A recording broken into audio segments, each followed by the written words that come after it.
මොකද්ද නම කිව්වේ? අකිලා හිරුනි. මේ නමේ මොකද්ද අමුත්තක් තියෙනවා. වෙද මහත්තයෝ කකුල අමාරුවෙන් ආවේ. කැලේ ඉදම්ම හිරි. හිරි වාතයට කැකිල්ල තමා ගුණ.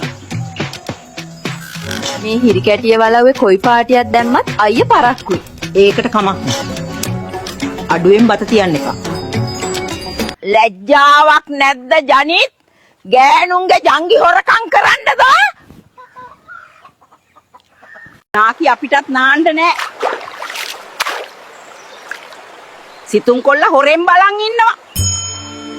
කොහමද යාළුවනේ? අපි අද හඳට ඇවිල්ලා ඉන්නේ අපේ අලුත්ම මාතරබත් කඩේ බ්‍රාන්ච් එකේ ඕපනින් එකට. ඉතින් අපි බලමු ඉස්සරහට මේකේ කෑම වල රස කොහොමද කියලා.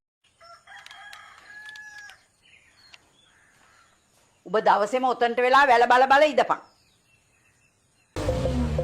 ලෑස්ති වෙලා ඉන්න. මම දුවන්න පටන් ගත්තම ඔයාලා කවුරුත් බේරෙන්නේ නැහැ මල්ලි. ඔයාලා දන්නවද? හොටු කෑවට නෙත්මි කියන්නේ මැණිකක්.